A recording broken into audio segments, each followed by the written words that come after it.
What's going on, everyone? Jeremy here from the Quartering, and Kotaku's at it again. This time, going after Twitch, and in a roundabout way, going after several large streamers like Dr. Disrespect, demanding more censorship, demanding that all content be run through some sort of moral truth machine run by, well, probably Kotaku. The article reads, as streamers spread dangerous conspiracy theories, Twitch does little to stop them. That's right.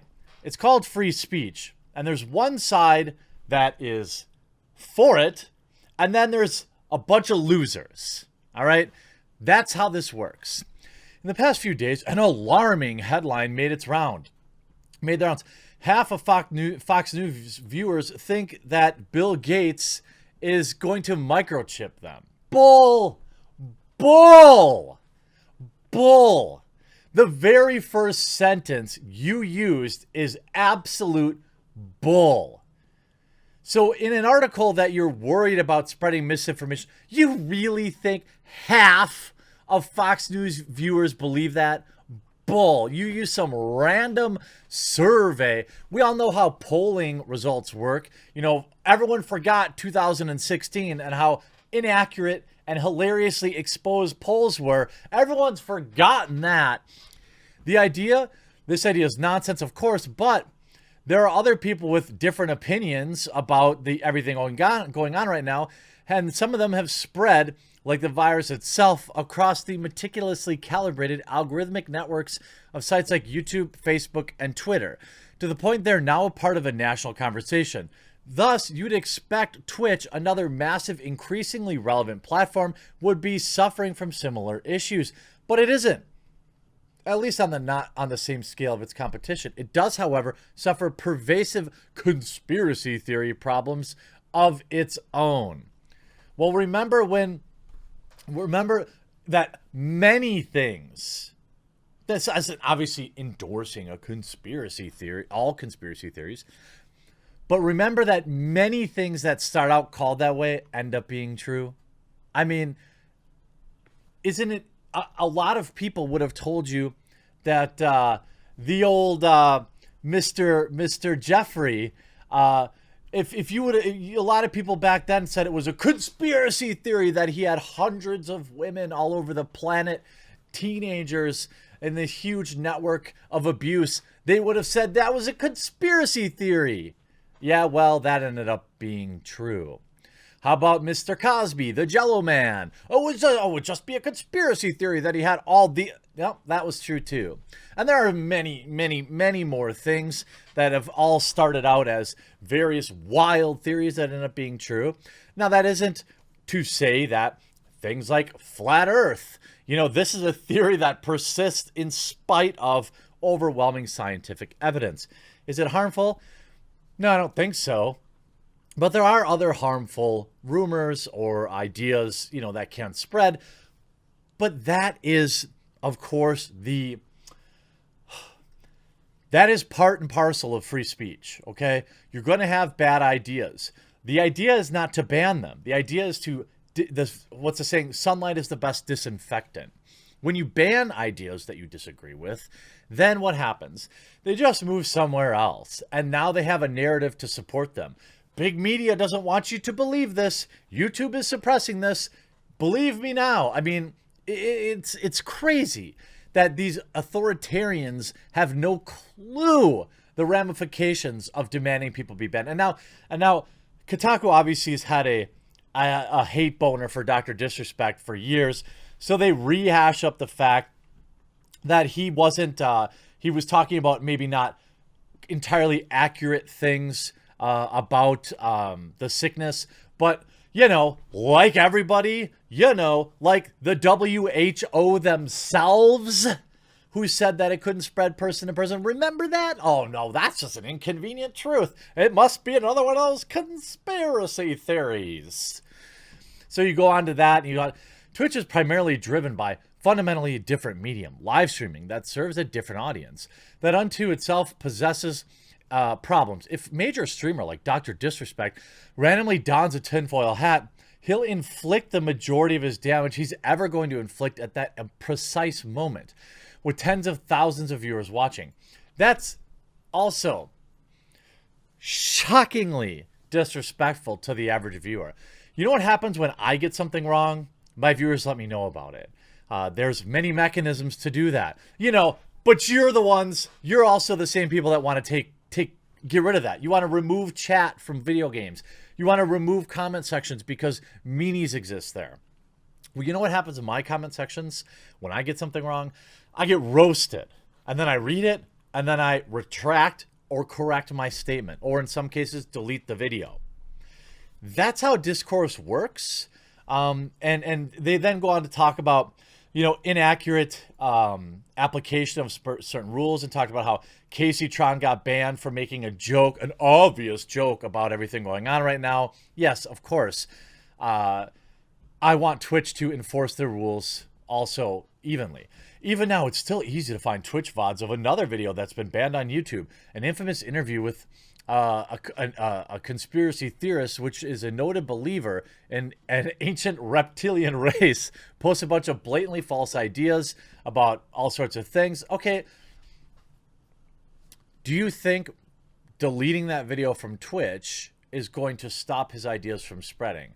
Do you think that the audience for conspiracy theories is going to be deterred by a overlord actively censoring their video? Which do you think is going to deter somebody who is prone to being interested in conspiracy theories more? What you need to do is write your algorithm to display that video, but then recommend and surround it with debunking videos. That's how you make change. You don't hide the video. Then they're just going to find it on BitChute, or they're going to find it on Library. And then they're going to say, well, this is the video they don't want you to see. Instead of treating people like adults and giving them opportunities to learn on their own, you just want to ban everything. Well, that doesn't work. That's never worked in history. This is a ridiculous article. Thousands and thousands of words that are just essentially, please censor all non-mainstream ideas. Yes, there are crazy ideas floating out there.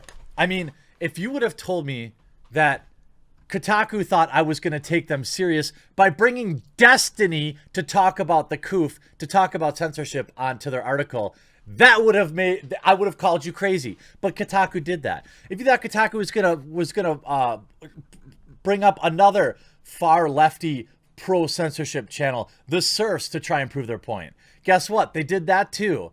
If they had thought that anyone was going to take them seriously after putting these two people as sources in their article, I mean, what were they thinking? This whole thing is ridiculous. I mean, yes, again, there are ideas that are bad, but hiding them doesn't make them less bad. It doesn't make them go away. In fact, it makes them more attractive. This is a tale that goes all the way back to the beginning of time if you're a religious folk. If you believe in the Bible, the apple, the forbidden apple, and the Adam and Eve tale, I mean, whether you're religious or not, everybody knows that story. But yeah, definitely ban them. Ban all these people with opinions you don't like. And then bring on people like Destiny, who willingly admitted to fleecing $20,000 out of the relief fund, even though he didn't need it, just because he could. He's a great source for information on what should be and what shouldn't be. And yes, watching conspiracy videos, you know why they're more popular than they should be? They're entertaining. They're funny. I mean, if you would tell me, like, I guarantee you, I have viewers in my audience that believe that the earth is flat. And I would love to talk to you. It's way more interesting than somebody saying, well, yeah, of course the world is round. I mean, we have space pictures. Why are we even talking about this? No. You know why people like watching Ancient Aliens? And you know why I just watched like a 6-part docuseries on the secret alien files? Because it's interesting. It's entertaining. Do I go outside and change the way I behave because of it? No. Do I have genuine concerns about all the wireless beams blasting our bodies right now without any choice in the matter? Yeah, I do. Do I believe all the 5G stuff? No, I don't. But there is always a kernel of truth in these things that I can watch this, say, that sounds pretty frightening. And then I can easily access information that debunks it. But what Kotaku wants, and really by extension, they want to attack people they don't like, Nuance Bro and Dr. Disrespect, is they want it just to be hidden. They want more penalties if you dare have a conversation about something that isn't mainstream approved. Even though news sources like MSNBC are caught faking the news, literally, all these news sources, their trustworthiness are at an all-time low.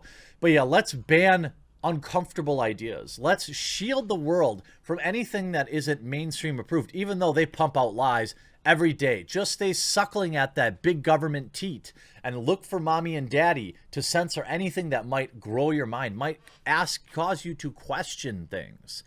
Of course, presenting things as fact that are wrong is dumb, but shedding light on it, debunking it, allowing humans to make up their own minds is not a broken system. It's something that should be enforced, embraced, and projected way beyond what we're already doing now. When Silicon Valley is looking to compress the available ideas to people as a form of control, in my opinion, we need to push back against that. If you're presenting something as medical fact, knowingly, fine. Maybe allow people to debunk that, or put a banner on it like YouTube does. And that's also fine. But people are going to find the content, ban it or not. And this whole article is ridiculous.